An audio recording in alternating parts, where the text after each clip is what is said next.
As we discussed yesterday, a monument to post-Civil War reconciliation in Arlington National Cemetery is at the center of a new debate surrounding whether Confederate statues should remain standing. Work to remove the statue did start on Monday, but now a district judge has issued a restraining order to stop the removal process while a lawsuit opposing this takedown plays out. As reported by Colin Rugg, Trump-appointed U.S. District Judge Rossi Alston has issued a restraining order halting the removal of this memorial at Arlington National Cemetery. Alston explained that the lawsuit brought forward by Defend Arlington claimed the removal of the memorial involves the disturbance of grave sites. In a footnote, Alston notes that he takes very seriously the representations of officers of the court, and should those representations in this case be untrue or exaggerated, the court may take appropriate sanctions. As a reminder, the Department of Defense ordered the removal of the monument as part of its campaign to eliminate Confederate-connected monuments across the country. So we discussed this yesterday, and then after we discussed it, this news broke that they had actually halted the takedown of this memorial that is in Arlington Cemetery, a prominent Confederate memorial and actual members of the Confederacy buried there near it. I do not have particularly strong feelings on this, but I was on with Amber yesterday, and she opposed this takedown, arguing that it violated the original point of this monument was to try to bring the nation back together and make it so that former Confederate supporting and sympathetic people stopped feeling like they were not part of the United States, that all the battle dead should have some kind of entitlement to recognition. I don't have especially strong feelings about it. I do think that desecrating grave sites is serious and should be absolutely avoided. I mean, one of the most horrible stories coming out of Gaza over the weekend was the bulldozing of Palestinian grave sites in Gaza. And I agree with the judge's choice to halt the destruction of the monument until that is sorted out on a factual basis. But if it's just about the fact of the monument, I mean, I think it's kind of awkward that we live in a country where people feel so strongly about defending Confederate monuments. I mean, I don't think about Confederate monuments. I'm lucky enough not to live in a part of the country where many of these monuments were put up actually in the 1950s as civil rights, as a kind of a bulwark, a response to civil rights legislation, as people were trying to resuscitate the heritage of that time as a not so subtle nod to a time that they thought was not better. This one, though. This one was in 1915, I believe. Not this one. So I think a part of when all of this was a big brouhaha back in like 2016 or 2017 or whenever it was, I do think that was an important part of the history that got resurfaced, which is how much of this is like Civil War revisionism, and it had nothing to do with the actual soldiers who died in that conflict. But yeah, I mean, I don't know, it's awkward. I can't imagine myself defending the presence of a memorial to a group of people who did a literal insurrection against their country in defense of owning human beings as property. But if people are really invested in it, and they see that as part of their cultural heritage, they can defend it.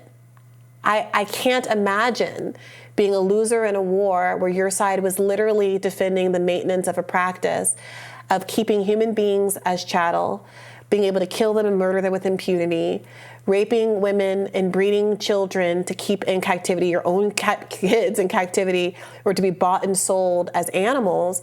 I mean, that is just so gruesome to me and so hateful that I don't know that I would want that to be around in my town, and I don't know that I would want to put my kind of integrity on the line to defend the maintenance of one such statue.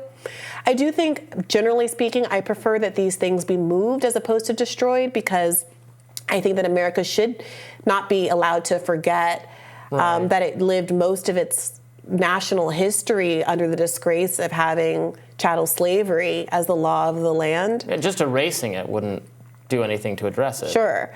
But whether or not people want to take them down and move them because they seem to be in a place of esteem at the center of towns, and seem to be statues that are about pride as opposed to memorial, I have no problem with moving them.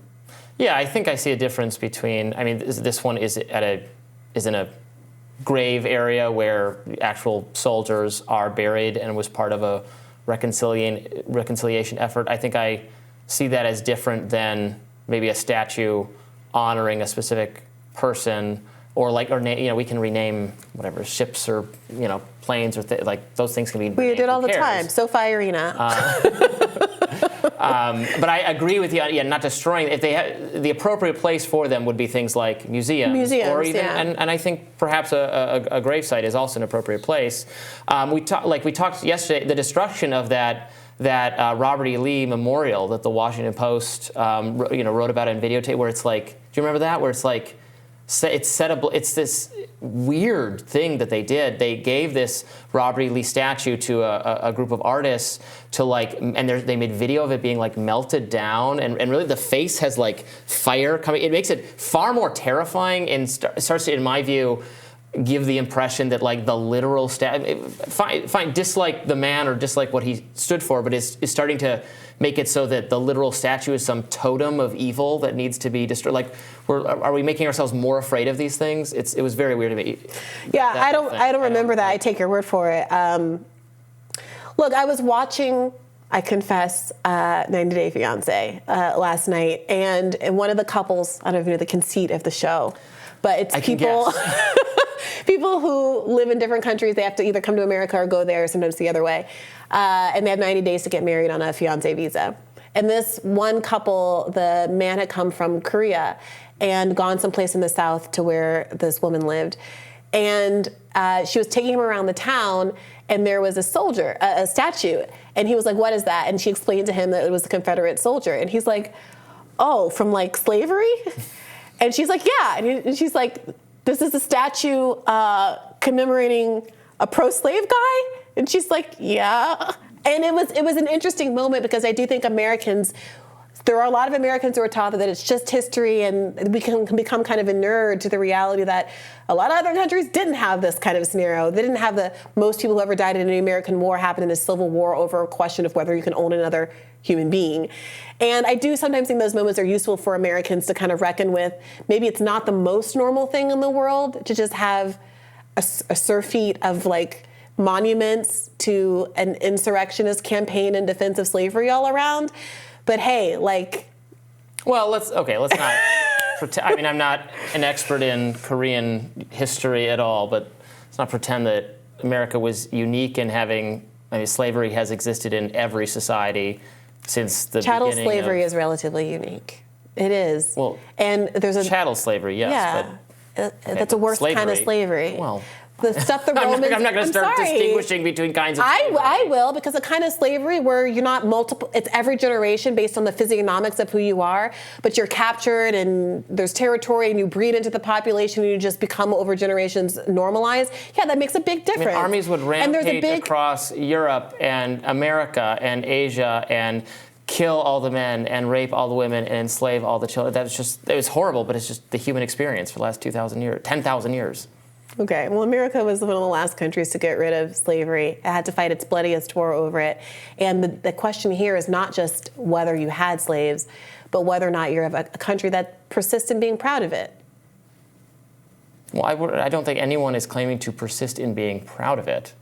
But in fact, just to recognize that, as you said, it was a reality, a very unfortunate reality, an early hypocrisy of America's founding documents establishing life, liberty, and the pursuit of happiness, and the consent of the governed to pick their own leadership, and not extending that to a significant part of the population, and it taking, 50 years and a wildly bloody civil war to end what I would say slavery in some contexts, while also the draft comes about as a result of this, which I consider a form of indentured servitude at the very least. If not pride, what emotion or what kind of sentiment do you associate with people who put Confederate flags on their walls or their cars or wherever? What is the sentiment?